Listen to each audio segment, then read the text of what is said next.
Você não é especial em Night City. 10 de dezembro de 2020 foi quando a CD Projekt lançou o que viríamos a conhecer como Cyberbug 2077, quer dizer, Cyberpunk. Jogo esse inspirado no RPG de mesmo nome, que inicialmente foi considerado um fracasso, entre muitas aspas, mas algo que viria em uma jogada estratégica para fazer elas voltarem de maneira intensa com esse universo rico de Cyberpunk, não é nada mais, nada menos que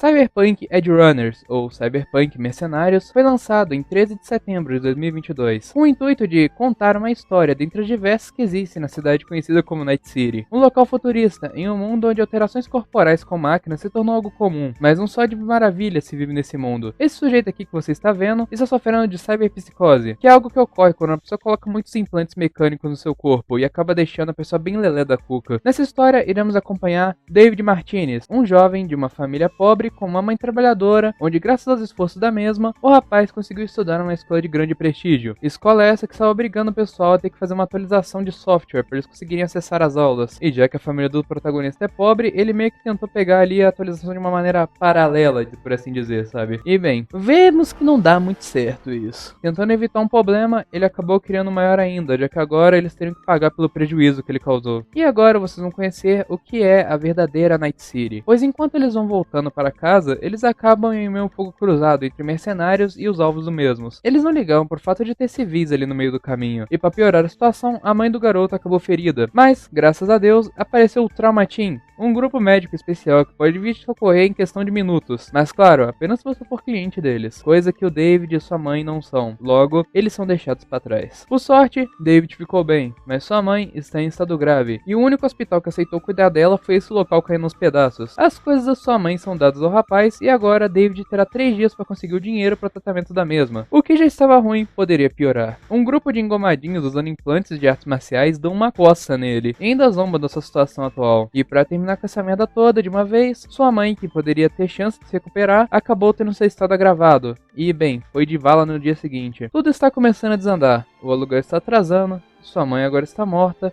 as cobranças estão começando a chegar, e em meio às coisas da sua mãe, havia um implante, conhecido como Sandevistão. Ele até tenta vender isso, mas por ser algo militar, ninguém estava querendo botar as mãos nessa coisa. Agora fica a dúvida, por que a mãe do garoto estava com algo assim consigo? Mistério. Então, já que o garoto já tá na merda mesmo, ele decide que vai implantar isso nele. E fazendo um acordo com o cara ali, ele consegue fazer esse serviço de graça pra ele, e ele realiza a operação. A operação é um sucesso, e seu primeiro objetivo é se vingar daqueles engomadinhos que bateram nele. E meus amigos, nunca vi uma surra tão satisfatória antes, viu? E como vocês puderam ver, esse Sandevistão permite o David praticamente ver as coisas em câmera lenta, o que querendo ou não é algo muito bom pra dizer a verdade. Na escola haviam câmeras, e não demorou muito para que aquelas filmagens chegassem nas mãos de quem conhece o que é aquele implante. No caso, a Arasaka. E bem, depois do David ter batido no garoto, ele meio que meteu o pé e tipo, a Arasaka até tentou entrar em contato com ele depois, mas meio que o garoto tava cagando, então foda-se. E depois de tudo que rolou, ele já conseguiu sua vingança e ele tá sem rumo na vida. E ele dando uma volta de metrô, ele acaba esbarrando com uma mulher de cabelos pintados que tenta roubar ele. Percebendo que o jovem não está puro, ela faz uma parceria com ele e juntos eles roubam a galera naquele vagão. Após isso aí, o garoto passa mal porque usou um implante demais e sobra pra Lucy salvar ele, porque o pessoal que veio resgatar o rapaz estava mais interessado só no implante que ele tava, sabe? Ele é levado de volta para o cirurgião que colocou o Sandevistão nele e lá é deixado algo bem claro. Existe algo de especial no David, já que em um dia, o jovem usou um implante tipo 8 vezes, sendo que o normal não é tipo nem metade disso. E acho legal um comentário que o doutor faz. Seu corpo aguente o tranco, a sua cachola não vai aguentar.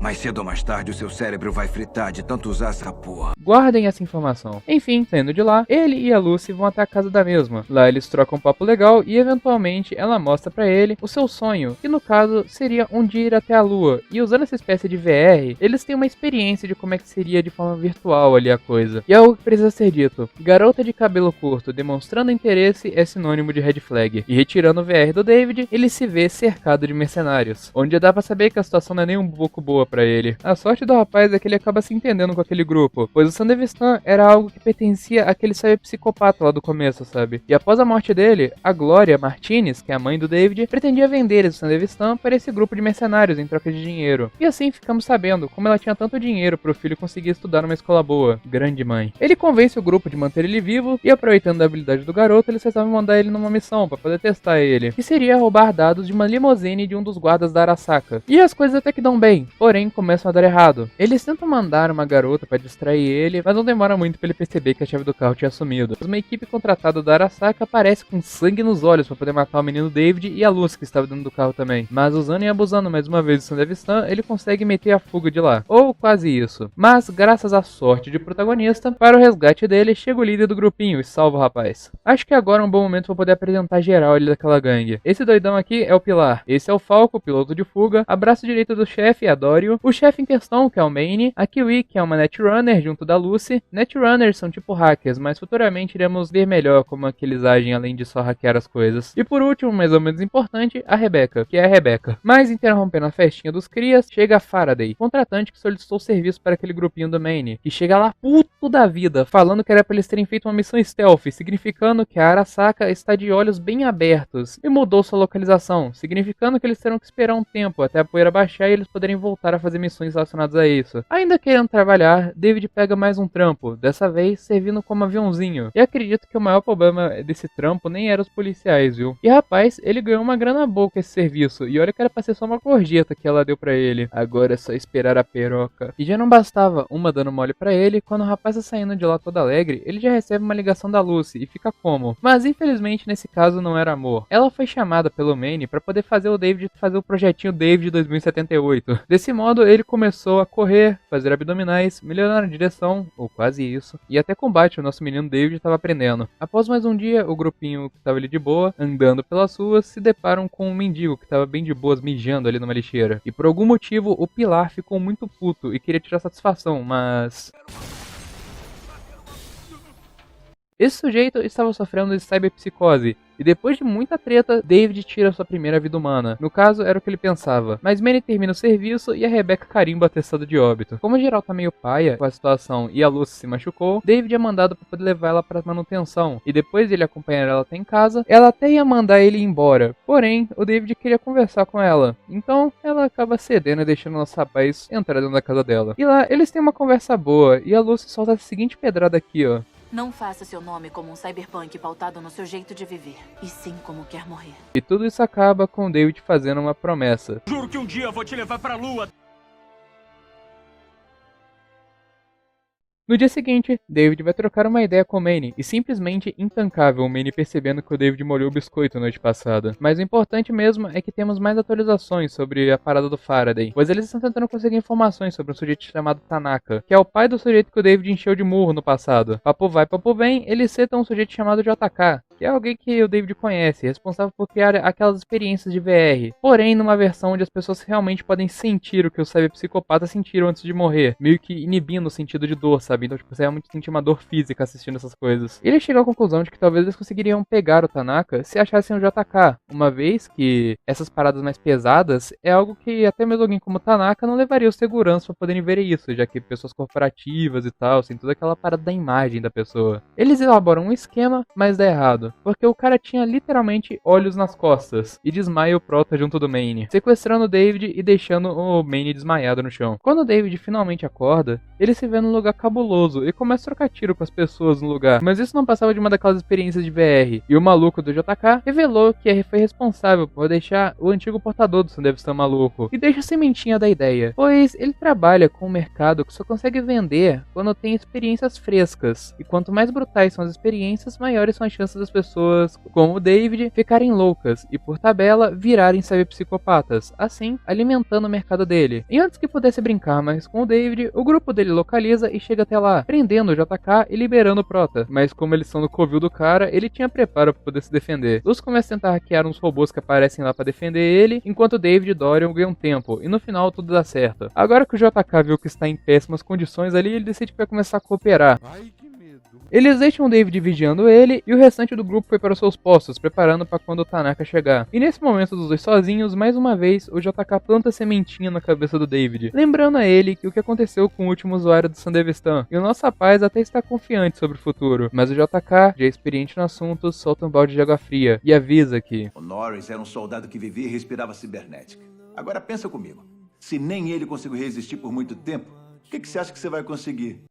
Tanaka chega até o local e mais uma vez eu preciso dizer a frase: tudo estava dando certo até começar a dar errado. O velho é cheio dos implantes fodas e mesmo que ele não conseguisse chamar por ajuda, ele meio que estava conseguindo se virar sozinho. Mas um problema da situação: o JK acabou sendo atingido por alguns projéteis e por causa disso o Traumatin estava indo para esse local, o que significa que eles precisaram correr de lá o mais rápido possível. Agora que o grupo tá com o chefão da Arasaka nas mãos, eles estão usando a Kiwi para tentar extrair algo de dentro da mente dele. E é meio que isso que o Netrunner faz. Tipo, o trabalho principal deles. E também percebemos que o Manny tá ficando maluco. Tanto que ele até acaba ferrando com a Kiwi enquanto ela tava tentando dar o seu mergulho. Mas parece não se lembrar disso momentos depois. Graças àquela remoção forçada do mergulho, Kiwi está no hospital. E sabemos que o Manny está começando a sofrer dos sintomas de cyberpsicose. Como a Kiwi está fora da jogada, Lucy vai substituir ela por um tempo, mesmo não querendo, por possuir algum envolvimento passado com a Arasaka. Manny tá pirando cada vez mais, e pra piorar, o Tanaka acordou e começou a falar com o David, falando que ele teria um futuro brilhante, que a Arasaka enxergava um grande potencial nele, e que caso ele o ajudasse a fugir, poderia garantir isso pro rapaz. E enquanto a Lucy finalmente encontrou os dados que eles precisavam, Manny chega até o local, junto da Dorio, e é bom que eles chegaram no momento certinho pra ver o cérebro do Tanaka fritar, porque ele permaneceu muito tempo sem o tranquilizante. No caso David, que resolveu ficar conversando com o cara ao invés de só fazer o seu serviço.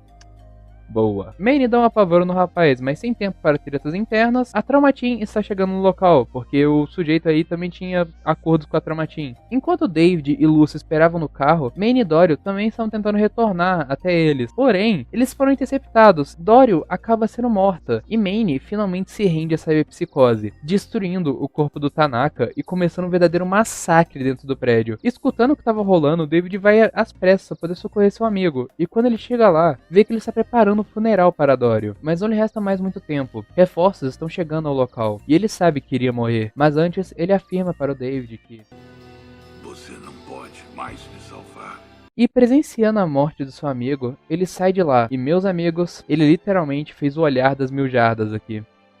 Agora temos um time skip, onde já se passou um bom tempo desde que a morte do Manny e da Dorio. Agora, o David se tornou o líder do grupo. Vemos ele realizando missões como se não fossem nada, e ficamos sabendo que a Lucy não faz mais parte do time, graças aos acontecimentos anteriores. Também podemos ver que esse rapaz aqui já virou mais máquina do que gente. Dependendo se tu der 2 porradas na barriga dele, é perigoso ser uma bandeja de airfryer lá de dentro. E impressionado, o doutor dele, que é o mesmo de antigamente, até chega a citar que se o rapaz continuar nesse estado, talvez ele consiga até mesmo ser considerado um Adam Smasher 2.0. Quem é Adam Smasher? Aparentemente uma lenda de Night City. Mas antes de falarmos mais sobre o sujeito, a Kiwi arrumou um trampo novo para o nosso rapaz, dessa vez envolvendo alguém já conhecido. Faraday entrou em contato com ele, com o intuito de completar a missão que o Manny começou, com uma missão extremamente arriscada, dada pela Militech, empresa concorrente da Arasaka. Como o Tanaka não tinha muitas informações relevantes, cabe ao David conseguir informações que eles precisavam. E tendo em vista que a Lucy conseguiu acessar a mente do rapaz, algo que nem a Kiwi conseguiu fazer, eles estão contando com o grupo dele para poder fazer esse serviço. Depois daquele papo de negócios, David sai com a Lucy, e dá pra ver que eles são um casal muito fofinho. E enquanto eles observavam o céu e conversavam, Lucy finalmente vai explicar o passado dela pra ele. Pois é o seguinte, ela veio de outro país, e junto de outras 12 crianças, ela foi criada, literalmente com o único intuito de ser uma Netrunner, que iria trabalhar para a Arasaka. Eventualmente, eles acabariam vindo a explorar o que seria conhecido como Velha Rede, rede que havia sido derrubada pelo maior Netrunner de todos os tempos, Rach Batsmore. Eu acho que eu não consegui falar esse nome certo, mas tudo bem. Esse é uma outra lenda do universo de Cyberpunk, no caso, Cyberpunk 2020. Ele foi responsável por invadir diversos tipos de sistemas e fazia isso como se fosse mamão com açúcar. Mas é uma pena que ele acabou se viciando demais no mundo cibernético e hoje em dia ele não passa nada mais nada menos do que um corpo congelado dentro de algo que se assemelha a um freezer. Esse sujeito aqui é um cara que eu diria que seria um bom protagonista, mas voltando para o vídeo, ele tornou boa parte da antiga rede inutilizável. Então aquelas crianças tinham que entrar nas áreas que eram perigosas e tentar coletar dados antigos, com o intuito de achar alguma coisa que que estava lá no meio. Percebendo aos poucos que a criação deles seriam apenas para coletar dados da Arasaka e possivelmente morrer no processo, eles acabaram arriscando optar pela fuga, onde apenas uma das crianças conseguiu fugir, sendo ela a própria Lucy, que eventualmente acabou chegando em Night City. Mesmo com esse momento legal, Lucy ainda se recusa a voltar ao grupo, mas ficamos sabemos que ela está agindo pelas sombras, escondendo e meio que modificando um dado que ela pegou da cabeça do Tanaka. Então, eles começam a realizar a coleta de informações sem ela. E é interessante que agora temos o paralelo legal dessa história, pois acompanhamos o POV de uma mulher normal, trabalhadora da Arasaka, pedindo para poder ir embora mais cedo, pois queria comemorar com seu filho que ele conseguiu entrar em uma escola prestigiada, que é a mesma escola que o David estudava no começo da história. Porém, ela não conseguirá fazer isso, pois David acaba eliminando ela, mesmo que sem querer. Isso é interessante, pois cria o paralelo de que entrando nessa vida, ele tira a vida de pessoas que por muitas vezes podem ter família, o que faz com que essas pessoas que são filhos, filhas dessas famílias também entrem pra essa vida. Resumindo, é meio que todo um ciclo. O pessoal da Arasaka começou a suspeitar dos canais da Night City, um deles sendo o próprio Faraday. O mesmo quase recebeu apavoro, mas consegue sair vivo e temendo pela sua vida, ele dá com a língua nos dentes. E esse cara aqui, mano, Faraday, é um sacana de mão dupla. Bem, ele entra em contato com a Arasaka e ele faz um acordo de ser perdoado pelas situações passadas caso ele tivesse informações sobre algum Netrunner que esteja atrapalhando a recuperação de dados da Arasaka. E eles também comentam sobre um tal de cyber-esqueleto. E eles terminam a negociação combinando de pegar esse Netrunner. Netrunner que o Faraday sabe bem quem é. E para realizar um serviço desses, ele entra em contato com alguém que poderia ajudar ele, informando a Kiwi o que tá rolando. A Lucy tá tentando esconder os dados do David, devido ao fato de que a Arasaka tem interesse nele e na sua resistência normal a implantes. E eles têm um equipamento que ainda precisa ser testado, sendo o nome de cyber-esqueleto, e acham que o David seria a pessoa certa para isso. E já no POV do David, ele tá começando realmente a pirar. Ele relembra da sua última missão, que acabou matando uma pessoa, que não tinha nada a ver com a história, no caso sendo aquela mãe, e sua mente tá começando a ficar em confusão. Tanta confusão que o mesmo acaba desmaiando, e precisa ser levado às pressas ao seu doutor. Doutor esse que avisa ao David que ele deveria dar um tempo nas modificações, senão, logo logo, ele vai se tornar um cyberpsicopata. Mas já doido da cabeça, o rapaz quase mata o médico, mas graças a Deus a Luz estava ali para impedir isso. Um pouco assustado ainda, o médico dá uma última receita para o David, avisando que essa quantia poderia durar 9 dias, e depois disso, seria uma viagem só de ida para o inferno. E ele também diz isso. Vai embora daqui, vai ser uma lenda, ou seja lá o que você faz por aí com a tua gangue. Fora de lá, Lucy e David têm uma DR, onde ela tenta dar um ultimato nele, falando pra ele poder parar com isso, mas ele responde falando que seria melhor cada um seguir seu caminho, já que é esse o caso. E ela queria impedir essa situação e conversar um pouco melhor com ele, mas ela sente a presença de algum Netrunner tentando recuperar aqueles dados da Arasaka, então ela precisa interromper a conversa e ela vai sair de lá o mais rápido possível. Mas para a surpresa de poucos, aquilo era uma armadilha do próprio Faraday, e consegue a capturar, claro, com a ajuda da Kiwi, traidora maldita. David, tentando ignorar o acontecimento da noite passada, vai realizar uma missão hoje, sendo dessa vez a interceptação de um caminhão com uma carga da Arasaka. E a maldita da Kiwi ainda tá lá no meio dessa missão, como se nada tivesse acontecido. O planejamento dá certo, eles tombam o caminhão e não demora muito pro pessoal da Militech chegar ali. E esses caras estão lá porque, na verdade, o Faraday convenceu essa galera aí. Mano, o Faraday é tipo o maior gênio que tá dando essa porra. Na verdade, isso daí era uma coisa que a Arasaka tinha combinado com o Faraday, porque o Faraday tem contato com a Militech e o Faraday